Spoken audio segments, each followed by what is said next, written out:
tere!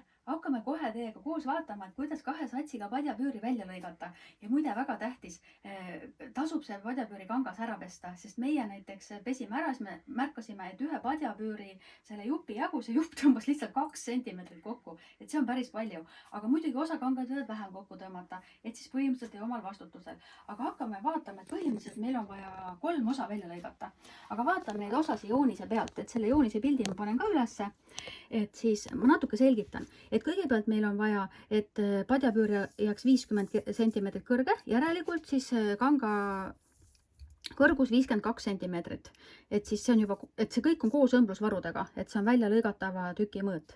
Siis niipidi 68 ja vaadake, siia on vaja, et see punktiirjoon siin on see koht, kus nagu, see on see padjapüüri ots, kus pööratakse tagasi ja siis siia külge tulevad satsid.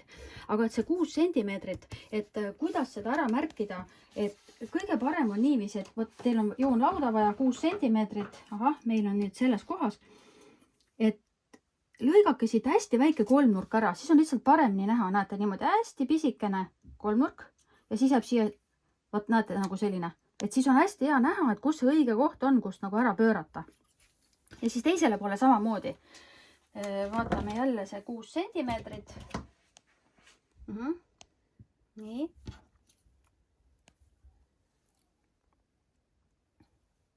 Ja jälle hästi väike kolmnurk. Nii, et siis see märk on näha, kus see nagu ära pööramise koht on. Nii, et siis põhimõtteliselt lõike järgi meil esimene tükk valmis. Siis sats, üks sats tulebki nüüd siia vahele. Selle jaoks on meil vaja sellist kitsast ühte juppi. Et kuna me 2 satsiga teeme, siis see jupp, siia tuleb sats, siia jupp ja siis siia tuleb veel üks sats.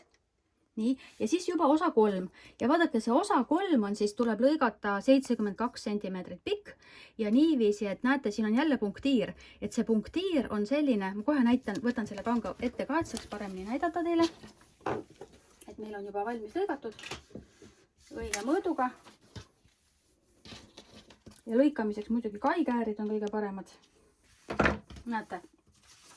Et meil on näiteks siin ühe koha peal natukene siuke väike praak ka sellel kangal sees, aga et kui teil on ka näiteks mingit praaki kuskil sees, siis see võib jääda just sellest punktiirist paremale, et see ongi see osa, näete, kus me pöörame nagu tagasi. Et see on see tagasi pööramise koht, mis nii-öelda vahelite koht, mis jääb peitu.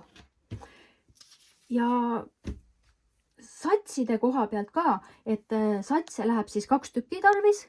Ja meie lõikasime 80 sentimeetrit korda 5 sentimeetrit, et 5 sentimeetri laiused ribad nii-öelda. Aga see 80 senti on meil sellepärast kulus, et kuna meie masin krookis lihtsalt nii palju teda, et näete kogu satsi pikkus, kui on juba ära kroogitud, siis peab jääma 52 sentimeetrit, et ta peab ju siia vahele minema, siia vahele ja siia.